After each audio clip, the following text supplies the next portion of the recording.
Night had fallen over Rome with the kind of elegance only power understands. The palace shimmered under crystal chandeliers, and every laugh echoed like an empty promise. Isabella Duarte crossed the ballroom with steady, restrained steps. The dress she wore was one she'd sewn herself, simple fabric, stitched with silence and courage. And maybe that's exactly why she looked so out of place in that sea of gold and jewels. Eyes followed her like polished blades. The women sized her up quietly, measuring her worth by the absence of sparkle. The men talked, but didn't look twice. She knew exactly what she was there, an outsider in a world that only accepts those who can afford their own reflection. Still, she kept her chin high, breathing with the quiet dignity of someone who learned to survive without applause. Music filled the hall, slow, majestic. The air smelled of expensive perfume and red wine. Isabella walked among tables where vanity was served in crystal glasses. The sound of her heels on the marble floor echoed louder than it should, betraying the discomfort she tried to hide. Each step felt like a silent prayer begging for the night to end soon. When she passed Vivienne, a socialite with a rehearsed smile and natural cruelty, she somehow knew humiliation was coming. The woman raised her glass as if to toast, then deliberately let the wine spill over Isabella's pale dress. The red spread quickly, bright as blood on snow. A murmur swept across the room, followed by muffled laughter. For a moment, Isabella stood frozen, unsure whether to react or walk away. Shame burned inside her, but pride wouldn't let the tears fall. She tried to wipe the stain, hands trembling, while the laughter multiplied like a cruel echo. No one intervened. Everyone watched, entertained by someone else's weakness. The silence that followed was worse than the laughter. The kind of silence that drowns. She took a deep breath and tried to leave, but the eyes around her held her in place like invisible chains. Every face seemed to judge her for daring to exist among them without enough shine. Then a deep voice broke through the air like thunder. Enough! The word came out firm, unquestionable. Everyone turned. Matteo Ricci was standing near the main table, the host of the event. The man whose name alone made enemies step back. The Mafia boss who had financed that lavish wedding. His dark eyes locked first on Isabella, then on Vivienne, and the entire room seemed to shrink. He walked toward her slowly, the sound of his steps filling the silence. He stopped in front of her. No rush, no theatrics. He looked at the stained dress, the trembling hands, the gaze that still tried to stay steady. For a moment, no one breathed. Then Matteo extended his hand and said quietly, though his words carried through the entire hall, "Those who laugh at simplicity forget the value of courage." The murmur that followed wasn't applause, it was discomfort. Vivienne lowered her eyes. Isabella, unsure what to do, took his hand instinctively. Matteo helped her up with unexpected gentleness, the kind of gesture from a man used to commanding, not comforting. For a moment, time seemed to slow. The music started again, but it no longer felt light. Matteo guided Isabella toward the exit. People stepped aside, some out of respect, others out of fear. He said nothing, just walked beside her with the quiet confidence of someone who protects what he chooses to protect. And she, still in shock, simply followed. Her heart raced, torn between shame and something unfamiliar. A strange sense of safety. Outside, the garden air was cold and damp. The distant sound of the party still echoed inside, but it felt like another world. Matteo turned to her, looked at the ruined dress, and said calmly, "I don't like injustice, even the small ones." She tried to speak, but her voice failed. She only nodded. Before she could thank him, he walked away. She stood there for a moment, motionless, holding the handkerchief he'd left in her hands. It carried a subtle scent, strong, understated, impossible to forget. Isabella left the palace in silence. The moonlight reflected on the wet marble steps, and her stained dress now felt different. Not a mark of shame, but a badge of survival. The cold wind brushed her face, carrying away what was left of her fear.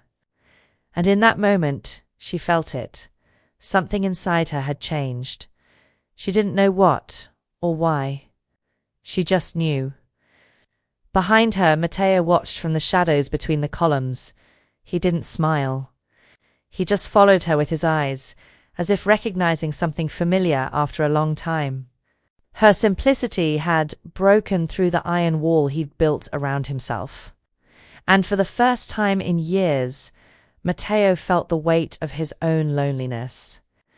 Isabella disappeared into the night, and silence took the place of laughter. Inside, no one dared to speak her name again, but Matteo knew he'd remember her. Not for the dress, not for the stain of wine, but for the way she endured without breaking. From that night on, power would have a new name. And fate, quietly, had already begun to stitch a new design. The next evening brought a deceptive calm. The headlines about the wedding of the year filled Rome, but no one mentioned the humiliation. Only the man who silenced a ballroom with a single word. Matteo Ricci.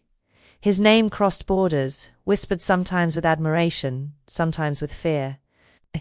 They said he was the kind of man who never had to speak twice, and that the whole city breathed only when he allowed it. Meanwhile, in her small apartment on the outskirts of Trastevere, Isabella tried to forget. She washed the dress until the red wine faded into the water, but the stain felt etched into her soul. She sewed endlessly, as if every stitch could erase the memory of his gaze. But she couldn't. That deep voice, that calm strength, the way he pulled her out of public shame, it all returned to her mind like an echo she couldn't escape. Matteo couldn't sleep. The empty ballroom still carried the echo of the word he'd spoken. Enough. It was simple. Yet it had been the first true thing to leave his lips in a long time. He didn't know why he had interfered that night. Maybe it was anger at the cowardice of others. Maybe it was because in her eyes he saw something that reminded him of who he used to be, before power, before silence, before his soul grew tired. For days he tried to bury the thought. He drowned himself in meetings, negotiations, and quiet wars disguised as business. His life moved like a well-oiled machine, efficient, empty. But between reports and cigarette smoke, her face kept returning. The seamstress, the woman who didn't cry, the courage dressed in simplicity. On the fifth night, fate stopped pretending it was coincidence. Matteo stepped into a small restaurant downtown and saw her sitting by the window. Isabella was alone, surrounded by sketches and fabric samples, a cup of coffee beside her and a small notebook open in front of her. She didn't notice him. He stood still, watching her for a moment, the calm focus of someone who turns pain into creation. Without a word, he called the waiter, paid her bill, and left. He didn't give his name, didn't leave a note. He wanted the gesture to remain invisible, the way powerful men try, just for a heartbeat, to be human. But Isabella noticed. When the waiter explained, something in her chest tightened. Not because of the money, but because someone had seen her, really seen her, and chose to be kind in silence. In the days that followed, a strange feeling lingered around her. It wasn't fear, but a quiet awareness, as if destiny itself had started to watch her. Matteo didn't send flowers. He didn't call. He sent presents. Discreet men began to appear near her street, always at a distance, never interfering. It should have frightened her, but instead, it made her feel safe. It was a safety she didn't understand, the kind that comes from being remembered. One afternoon, as she organized fabrics in her small studio, the familiar hum of an engine made her heart skip. The black car stopped in front of the window. Matteo stepped out. No guards, no rush. In his hands, the same handkerchief she'd once held stained with wine, now clean and neatly folded. "I thought this belonged to you," he said, placing it gently on the counter. She looked at him, surprised, searching for a reason behind his visit. For a moment he seemed less like the feared man whispered about in dark corners, and more like someone carrying too much silence inside. I just wanted to thank you, he continued, his tone steady but warm, for not lowering your eyes when the world told you to. Isabella didn't speak. The silence between them thickened, charged with something neither of them could name. Matteo studied her face as if trying to remember what it meant to feel. She fidgeted with spools of thread, avoiding his eyes, trying to control the tremor in her hands. The air between them felt suspended. Then his voice broke the stillness, deep, firm, but with a trace of something fragile. Most people fear those who humiliate them, he said softly. You didn't. You just kept going. The words hit deeper than any touch. Isabella looked away, her face warming. It wasn't courage, she whispered. It was instinct. Sewing is what I do when I want to stay alive. Matteo's expression softened, the faintest hint of a smile crossing his lips. Then keep sewing, Isabella. He turned to leave, but before reaching the door he paused and added, The world needs people who still know how to mend what others tear apart. She watched him go until the black car disappeared around the corner. Something inside her shifted, like an invisible thread had been tied between them. For the first time, she felt that maybe there were people capable of seeing beyond appearances. And deep down, without fully understanding why, she wished he would come back. Matteo sat in the back seat, eyes fixed on the wet streets of Rome. He didn't know what drew him more, her strength or the memory of the man he might have been. The driver asked for a destination, but Matteo didn't answer. He just lit another cigarette and let the smoke blur the city lights. While Rome slept, two hearts beat quietly in the same rhythm, without promises, without explanations. Just the beginning of something wordless, something neither of them dared to name. Both knew, somewhere deep inside, that this story was far from over. The next morning, the sky over Rome was heavy and grey. The clouds seemed to carry a secret, one Isabella hadn't yet learned to understand. Since that encounter, her small atelier felt different. Every stitch carried a thought she couldn't silence. She kept telling herself nothing had changed, but it had. The heart doesn't forget the moment it's truly seen. Days passed and life returned to its quiet rhythm. She made dresses for women who never met her eyes, created beauty for parties she'd never attend, lived surrounded by fabric and silence. She was good at what she did, but invisible, as if everything she created was meant to be remembered by everyone except her. One evening, as she prepared to close, the phone rang. The voice on the other end was calm, measured. Wait a few minutes. Someone will take you home. Before she could ask who it was, the call ended. She frowned, glancing outside just as the rain began to fall. The city lights blurred against the glass. She waited. Moments later, a black car stopped in front of the atelier. The driver stepped out and opened the door, saying nothing. Isabella hesitated, but something in her heart whispered trust. She got in. The inside of the car was warm and quiet, the sound of rain tapping against the windows like a steady heartbeat. On the back seat rested a folded handkerchief, the same one Matteo had once given back to her. Its scent was unmistakable. Beside it, a note written in elegant handwriting. It's not safe to walk home alone. Let me take care of the way. Signed only Mistra. She held the handkerchief against her chest and closed her eyes. It wasn't fear she felt. It was the strange, disarming feeling of being noticed after so many years of living in the dark. When she arrived home, the driver gave a polite nod and drove away. Isabella stood at the door for a while, motionless, trying to understand what she was feeling. Matteo was protecting her, and that thought both frightened and moved her. It was strange to be remembered by someone like him, a man who lived between power and danger, yet still found time to care. As she made tea, she thought about calling him, about thanking him, but she didn't know what to say. The phone, however, rang first. Did you get home safely? His voice asked, low and steady.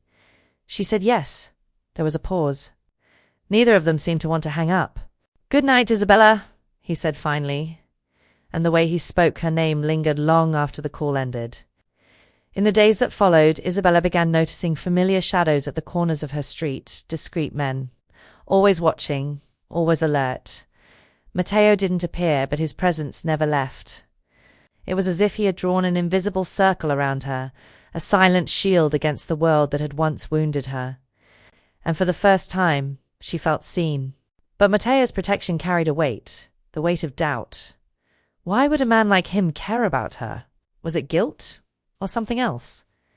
At night, alone, she sewed in silence, stitching her thoughts as if they were fabric. Fear over longing, reason over desire. The more she tried to erase his name, the deeper she stitched it into her memory. Matteo, on the other hand, watched from afar. The security monitors showed the quiet street, the lights of her atelier going out far too late. In his office, surrounded by smoke and silence, he wondered what drew him so deeply to that woman. Was it beauty? Innocence? Or the faint reminder of something he'd lost long ago? The ability to trust. One night, while reviewing papers, he picked up the phone and dialed her number. He didn't speak. He just listened. On the other end, Isabella felt the silence and recognized it. "Matteo?" she whispered. He said nothing. Stayed a few more seconds, listening to her breathing, then hung up. Sometimes it was enough just to know the other was still alive. The next morning, an envelope appeared under Isabella's door. Inside, only a short message. "There's a ball on Saturday. I want you to come." She read it several times, trying to understand the meaning behind the words. Was it an invitation or an order?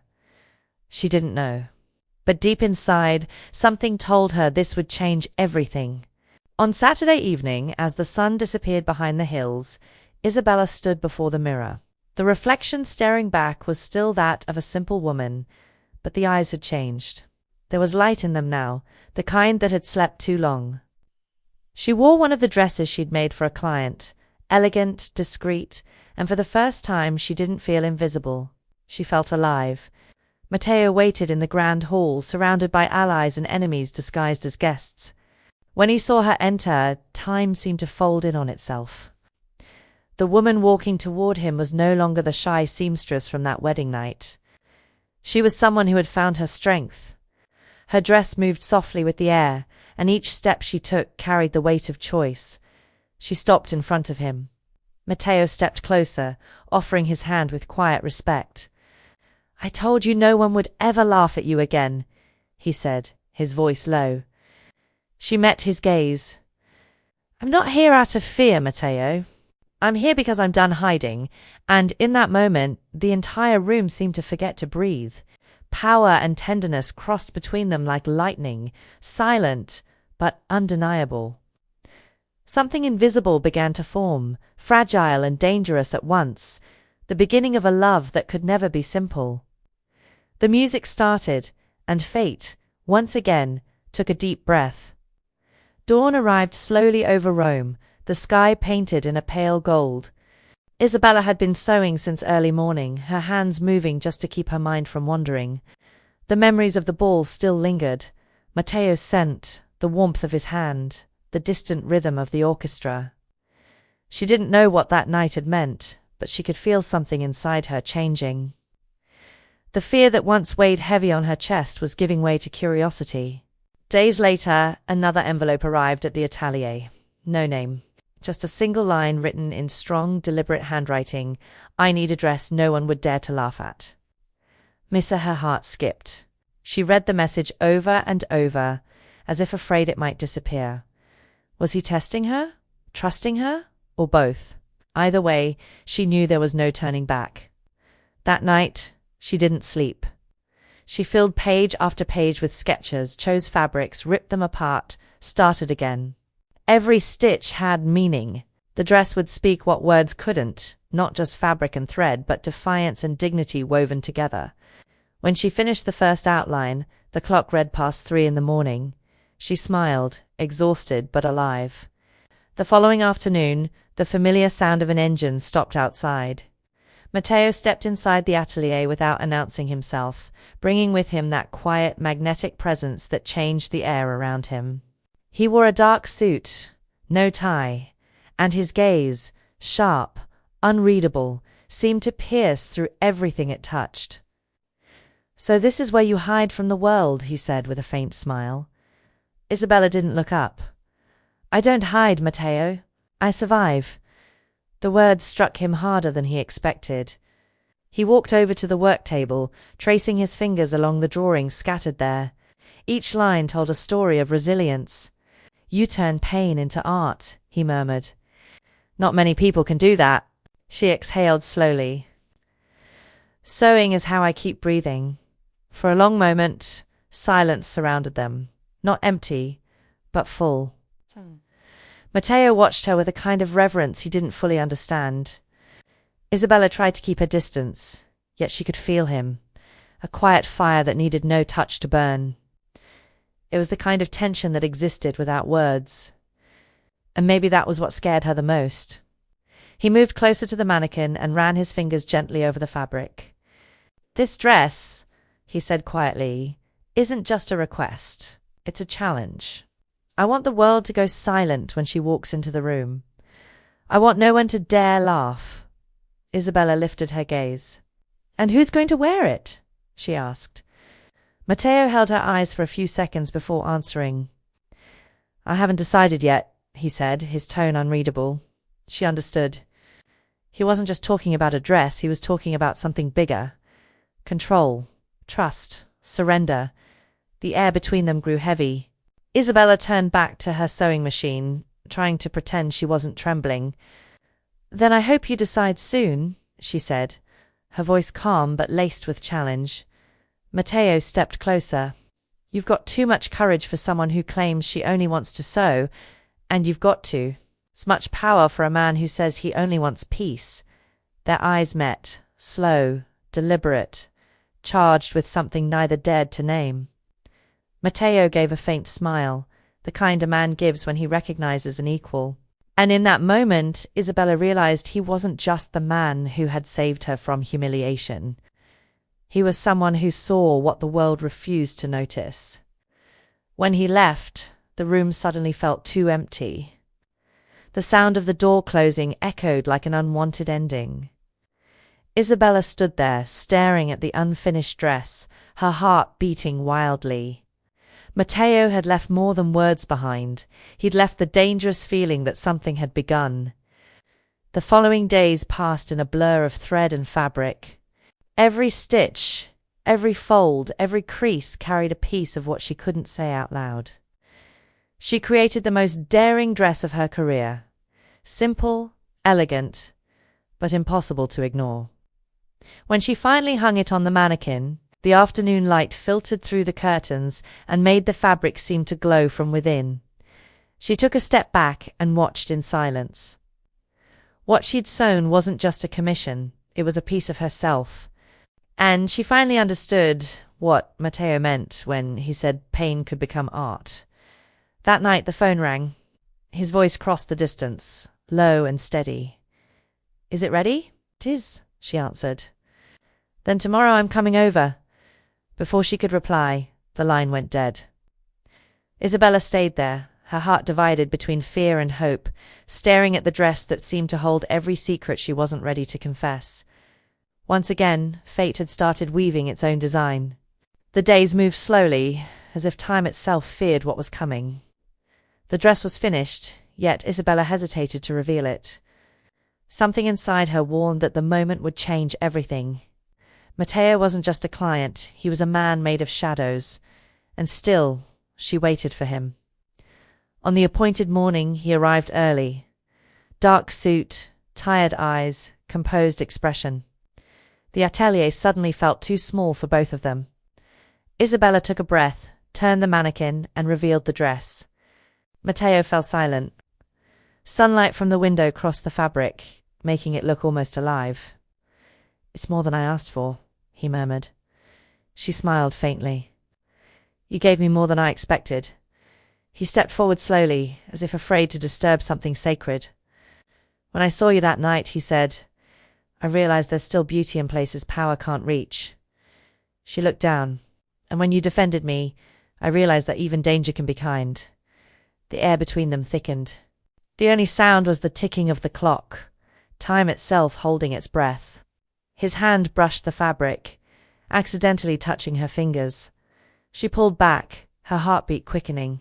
He noticed and gave a small, almost sad smile. "Don't worry," he said softly. "I don't usually repeat my mistakes." She lifted her face, her voice steady. "Maybe it's time you start." The words disarmed him. Matteo drew in a deep breath, swallowing everything he couldn't say. Before he could speak again, her phone rang. She answered, expecting a client, but there was only silence. Then a distorted voice. "You think you can play with fire? He won't save you next time." Her blood ran cold. Matteo saw the fear in her eyes. "What happened?" he asked. She hung up quickly. "Nothing. Wrong number." "Don't lie to me, Isabella. Who was it?" She hesitated, then surrendered. "I've been getting strange messages. Photos. From the wedding night." His expression hardened instantly. "Show me." Her hands trembled as she unlocked her phone. The images showed the ballroom, the spilled wine, Matteo holding her hand, and behind them, a shadowy figure watching. Someone who didn't belong there. Matteo clenched his jaw, his voice turning sharp. "Viviane." Isabella blinked, startled. "The woman with the wine." He nodded. "She's more than she seems. Lover of one of my rivals, Salvatore Mancini. Everything that happened that night was planned." "You were used to get to me." The words hit like a blade. "Used?" she whispered. "So none of it was real?" Matteo stepped closer, his tone firm. "Don't say that. What I did was real. What I felt was real. But they wanted to see how I'd react. And now that they know, they'll come after you." Isabella's breath caught. "You're in danger because of me." He shook his head. "Because of my choice. And I choose to protect you." Silence fell, heavy, electric, filled with everything neither of them could say. Outside, the sky darkened, the first drops of rain tapping the window pane. Matteo looked out, his voice low. "Salvatore won't stop. He needs to prove he still has control. And now he thinks he's found my weakness." Isabella stepped closer, her voice barely a whisper. "Did he?" Matteo looked back at her, and the answer was there. Deep, quiet, undeniable. That night, Matteo doubled the security around the atelier. 2 men kept watch outside, and a black car began following Isabella at a careful distance wherever she went. She protested at first, but deep down, the invisible presence made it easier to breathe. The fear that lingered was now mixed with something new, the feeling that someone finally cared enough to face hell for her. But hell never lets itself be challenged without a price. Within weeks, rumors began to spread among Matteo's allies. Isabella's name started appearing in whispered conversations, the kind that happened behind closed doors, at tables where simple women were never meant to be mentioned. And on the other side of the city, Salvatore Mancini smiled.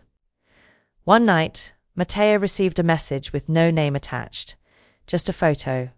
Isabella, sitting in her atelier, sewing, unaware of the eyes watching her. The caption read, "Every stitch has its cut." He understood the warning immediately.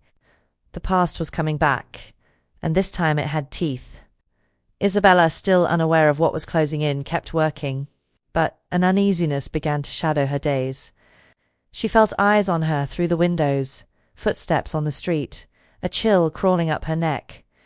Matteo visited less often, trapped in meetings, negotiations and threats, yet even in his absence, his presence lingered. Flowers with no note, coffee left at the door, a driver waiting quietly at dusk. Then one morning she found a small piece of paper on the counter. The handwriting was unfamiliar. Not all ghosts forgive. Her heart raced. The door was locked from the inside. That was when she knew this wasn't a game anymore. That same night, Matteo came to her. No call, no warning, no guards. He walked in and found her trembling, holding the note in her hand. "It's already reached you," he said, taking the paper gently from her. "They're watching. They want you afraid." Isabella looked up at him, her voice shaking. "What if it's too late, Matteo? What if I'm next?" He stepped closer, holding her face in his hands. As long as I'm breathing, no one touches you. The words sounded like both a vow and a curse. She wanted to believe him, but there was something in his eyes, the shadow of someone who'd already lost too much. Matteo knew what was coming. And Isabella felt it too, that whatever was growing between them wasn't just desire anymore. It was war, and war was exactly what began to unfold. The invitation came without a signature, but the golden seal on the envelope revealed the truth. The Ball of Enemies, as the press discreetly called it, gathered Italy's most powerful names. Men who smiled as they plotted each other's downfall. Matteo knew he had to go, and he also knew this time he wouldn't go alone. When Isabella received her invitation, her hands trembled. "You really want me to go with you?" she asked, trying to hide the fear in her voice. Matteo nodded. "I want the world to know that no one touches you. No one laughs at you ever again." She stayed silent. Part of her was terrified, of the attention, of being used again.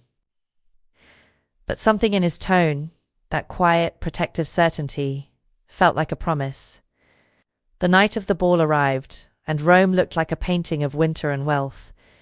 The palace hosting the event glowed under rows of golden lights. Isabella arrived in a black car, the same one that had once followed her in silence. She wore the dress she had made for him, the one Matteo called impossible to ignore, and when she stepped out, every conversation stopped. The dress flowed like shadow and gold at once. Every movement seemed deliberate, every breath precise.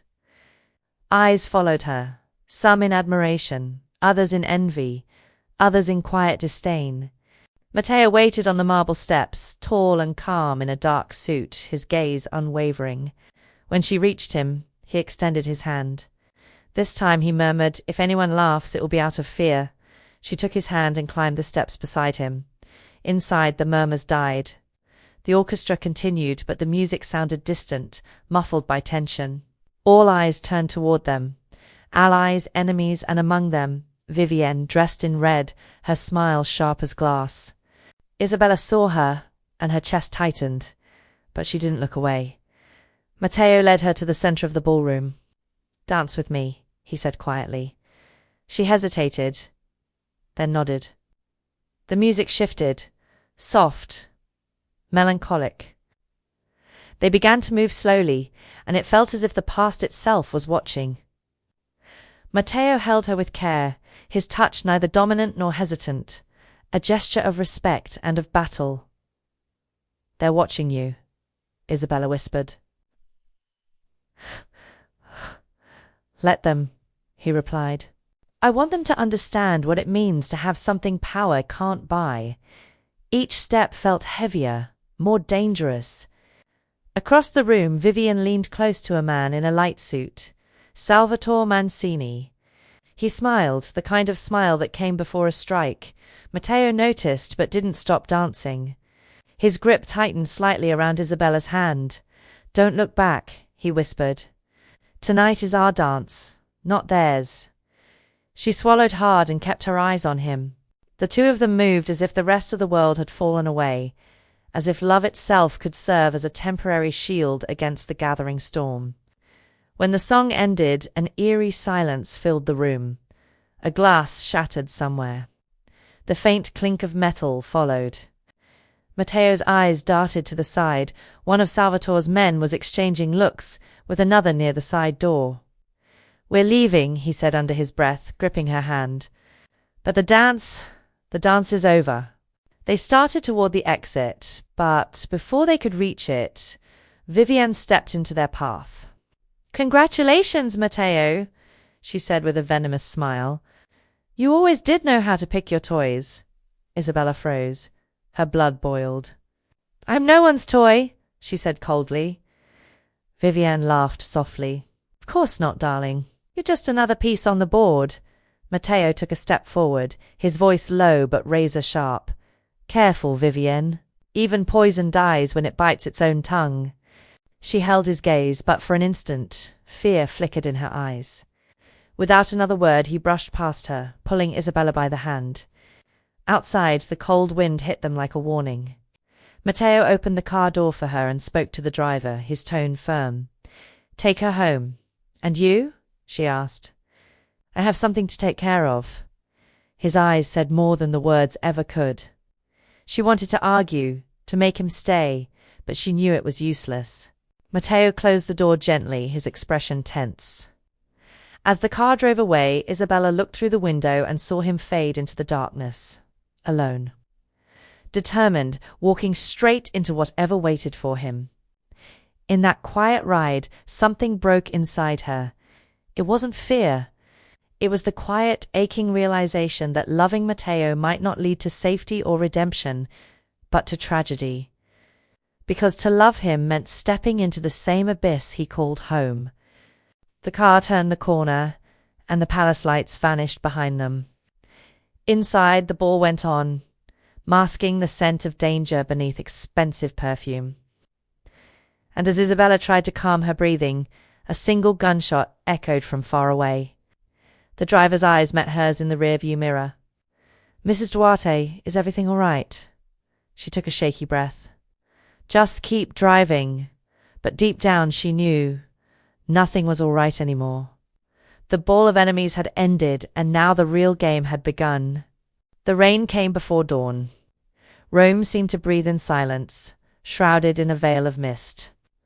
Isabella woke with a heavy feeling she couldn't explain, a sense that something had gone terribly wrong. She ran her fingers over the fabric on her work table, but the cloth felt cold. Matteo hadn't called. No message. No word since the ball. Around 9 the phone rang. She rushed to answer. "Mrs. Duarte," said an unfamiliar voice. "Mr. Ritchie asked that you come to the address we'll send. It's urgent." Before she could ask anything, the line went dead. A message followed seconds later, just an address. Isabella froze. She looked at the clock, hesitated, then exhaled deeply. Every instinct told her not to go, but the thought of something happening to Matteo was stronger than fear. She grabbed her coat and stepped out, the rain falling harder with every step. The car waiting outside looked familiar. The driver opened the door and said nothing. The ride was silent. Streets blurred past, longer than usual, emptier than ever. When they finally stopped, she realized they weren't anywhere she recognized. An old house on the outskirts of the city, its windows dark. There was no sign of Matteo. "Is he here?" she asked. The driver didn't meet her eyes. "Go to the main hall. He's waiting for you." Isabella stepped inside. The floor creaked beneath her shoes. The air smelled of rust and damp. "Matteo," she called out. No answer. She took a few more steps, and the sound of a door closing behind her made her blood run cold. When she turned around, Vivian was there, leaning against the wall, smiling that same venomous smile. "You really think he'd send you here alone?" she asked, stepping closer. "What do you want?" Isabella's voice trembled. "I want to see if purity survives once love starts to rot." Vivian's laugh was sharp, brittle, like breaking glass. Before Isabella could move, 2 men walked in, masked, silent. One held a gun, the other a camera. She tried to run, but one of them grabbed her by the arm. "Matteo will come for me," she shouted, struggling. Vivian smiled. "That's exactly what I'm counting on." Hours later, Matteo's phone buzzed. An unknown number, one image. Isabella, tied to a chair, her eyes steady despite the fear. Beneath it, a message. "Bring your roots, or bring her body." The impact hit like a storm, silent but devastating. Matteo's hand trembled, the glass in his grip shattering as it hit the floor. His advisor burst into the room. "Mr. Ritchie, what happened?" "They have her," he said, his voice low, controlled, too controlled. "It's a trap. I know. That night, Matteo went alone. There's no bodyguards, no backup, no plan but one, to bring her back." The rain was relentless, and the streets of Rome glowed with reflections, as if the whole city wept with him. When he arrived, the gate was ajar. He stepped through quietly, the sound of the storm swallowing his footsteps. Vivienne stood on the staircase, her red dress glinting in the dim light. "You came," she said, smiling. I knew you would. Let her go. That depends, she said, eyes glinting. Did you bring what I asked for? Matteo tossed a folder onto the floor. It's there. Now end this. Vivian knelt, opened it, and laughed. Fake documents, Matteo. I expected more from you. He took a step forward, his voice low, calm, dangerous. You want power, Vivian, but power doesn't belong to those who hurt the innocent. Her expression twisted, eyes dark with hate. Innocent? She made you forget who you are. And I don't forgive the ones who ruined my empire with feelings. Before anyone could move, one of Salvatore's men stepped out of the shadows and fired. The gunshot ripped through the silence, echoing through the old house as the world seemed to freeze. Matteo turned instinctively, shielding Isabella with his body. The bullet hit his shoulder, and he fell to his knees. Isabella screamed his name, but her cry was smothered. Matteo, bleeding, forced himself to stand. Let her go, he ordered, his voice rough but steady. The man laughed. You're in no position to give orders. Then shoot again, Matteo growled. But if I fall, I swear the whole damn hell falls with me. The tension broke when the sound of engines and footsteps thundered outside. Matteo's men had traced the signal. Gunfire erupted, blending with the roar of rain. Vivian tried to run, but one of the guards caught her before she reached the door. Matteo staggered toward Isabella, tearing the ropes from her wrists, pulling her into his arms. Warm blood ran down his arm, mixing with the storm. You're hurt, she whispered, her tears lost in the rain. I've been worse. You shouldn't have come. Not coming would have been the same as dying. She pressed her hands over his wound, desperate to stop the bleeding. Be still. Matteo looked at her, weary but gentle.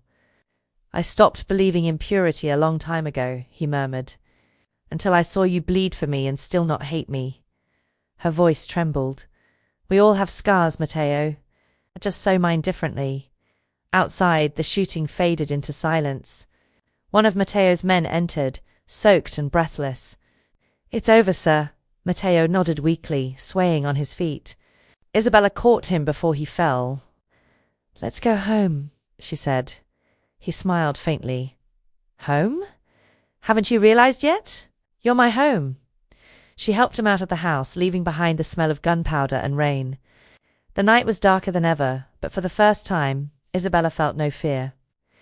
Danger still lingered, but love, fierce, impossible love, had finally grown stronger. As the car pulled away, Matteo leaned his head against her shoulder, eyes half closed. Isabella held his hand tight and in silence. She did what she always did when the world began to fall apart. She sewed.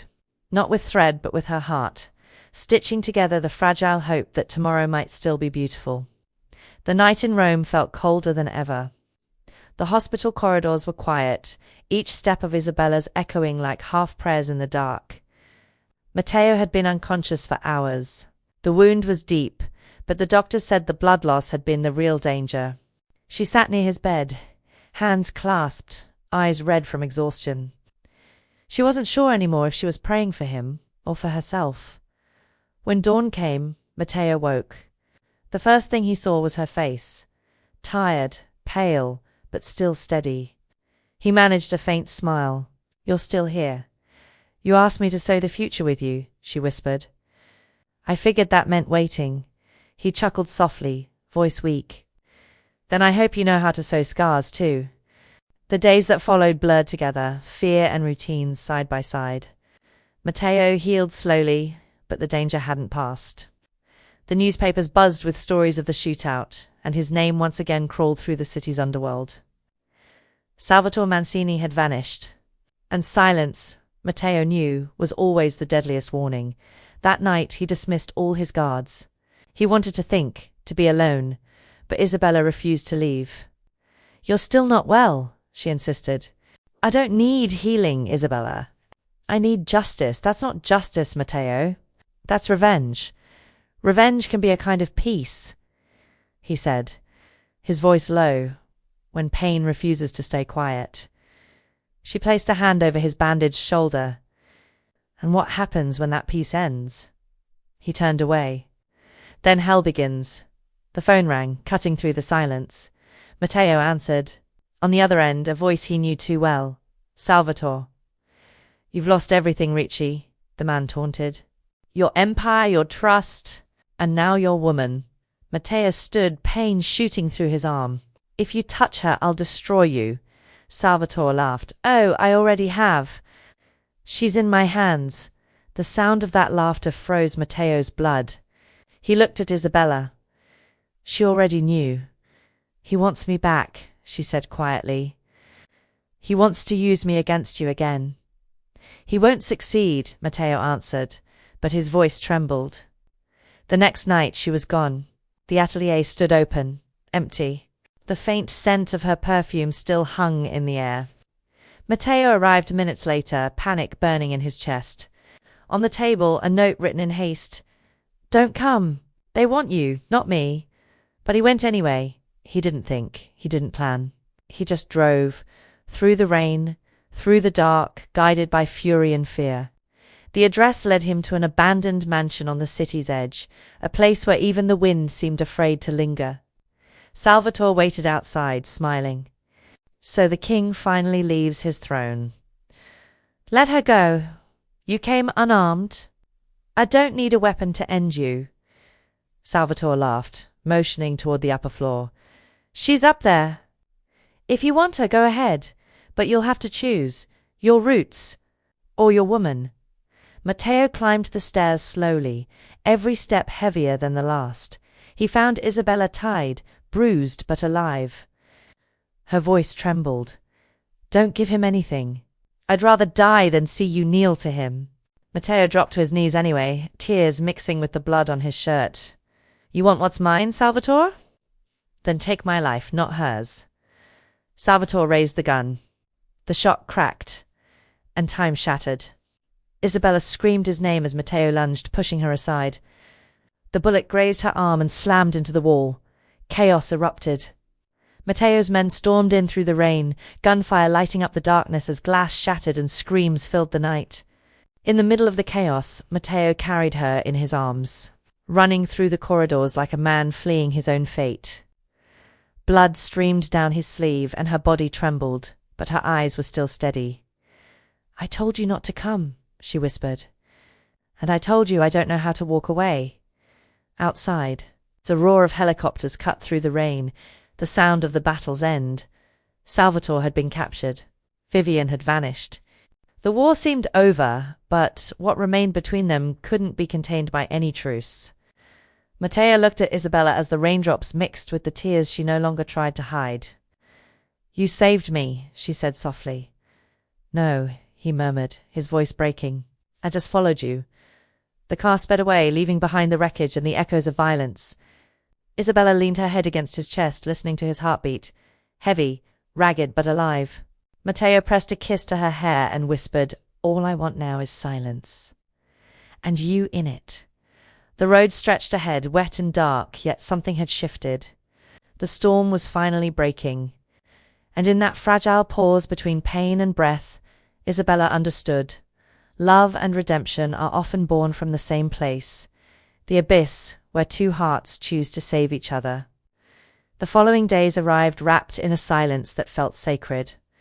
The hospital smelled of medicine and fresh flowers, but in the room where Isabella rested, there was only the soft glow of twilight and the steady rhythm of a heart relearning how to hope. Matteo never left her side. He slept in a chair beside the bed, his arm bandaged, his head resting near her hand. For the first time, he looked like a man who had finally laid down his war. When Isabella opened her eyes, the first thing she saw was his face, tired, lined, but calm. She tried to speak, but Matteo simply pressed a finger to her lips. You're safe now.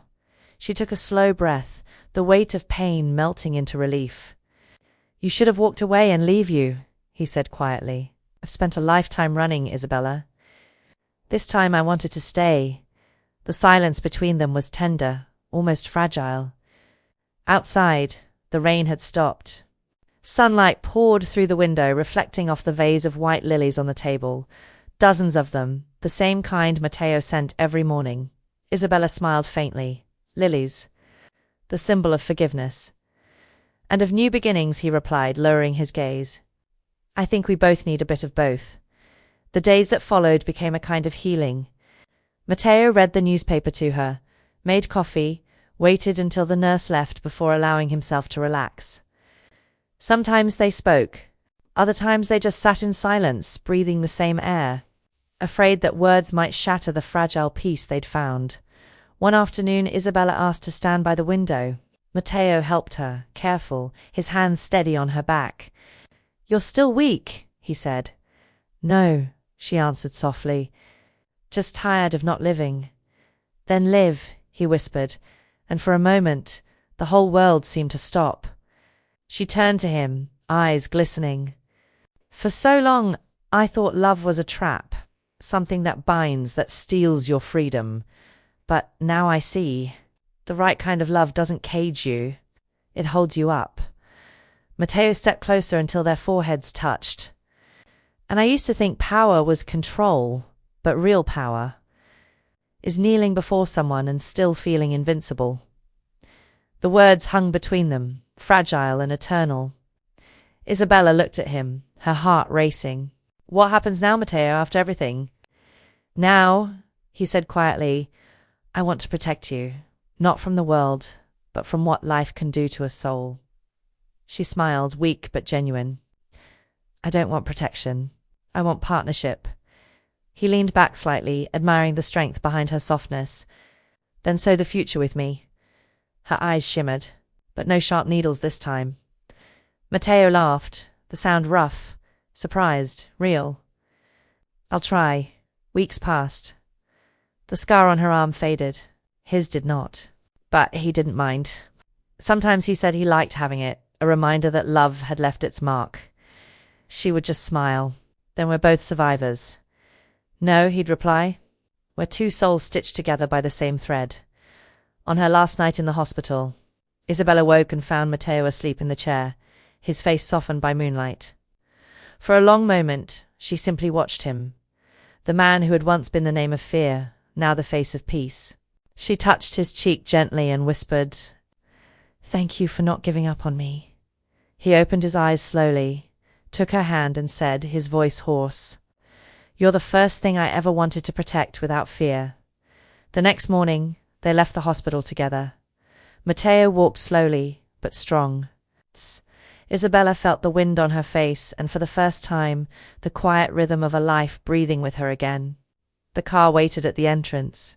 Before stepping in, she looked up at the sky and closed her eyes. The world was still dangerous, still uncertain. But now, it held something untouchable. The certainty that their love had survived the shadows. Matteo reached out his hand. Ready? For the first time, she said, smiling, yes. The car drove along the golden avenue, the sun setting behind them. In the mirror, Rome faded slowly, taking the past with it. Ahead of them, the future waited, still uncertain, but finally possible. And in that late afternoon, somewhere between love and redemption, Isabella realized that true awakening wasn't about opening your eyes. It was about finally seeing what had always been there. Someone who, even wounded, chose to stay. Months had passed since the night the war ended. Rome felt lighter now, as if it had forgotten the echo of gunfire. In the heart of the city, an old theatre prepared for an event no one had expected. The charity fashion show of Isabella Duarte. The woman who had once been humiliated before the powerful, now returning under lights that no longer burned, but blessed. Backstage, the air was filled with nervous energy and quiet hope. Models wore her creations, dresses that were simple, yet full of soul. Every stitch told a story of resilience. The collection was called Renaissance, a name chosen by Matteo, who now sat quietly in the last row, their young son resting on his lap. When the lights dimmed, Isabella appeared on stage. She wore white, the color of peace and forgiveness. The audience rose to their feet in silence, even before the first applause.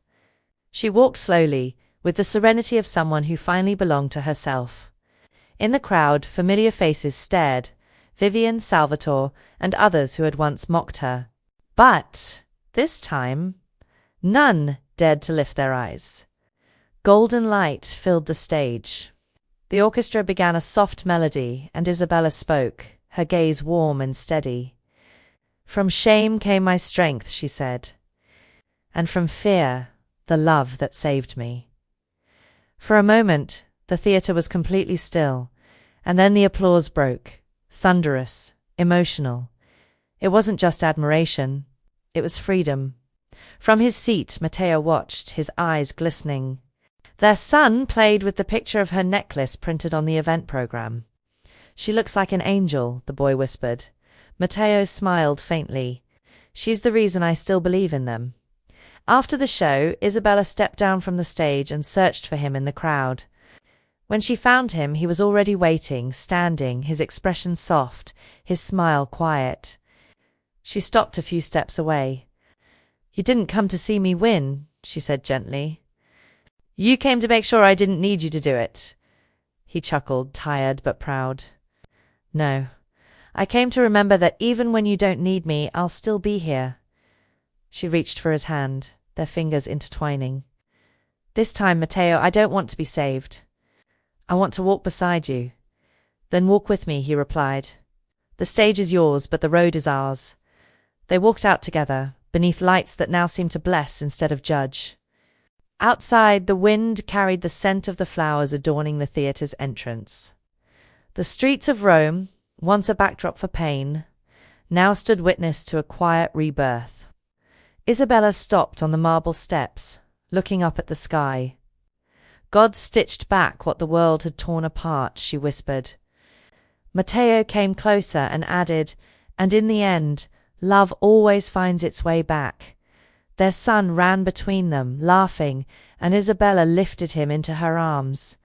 The image stayed, 3 lives bound by destiny, by pain, and by grace.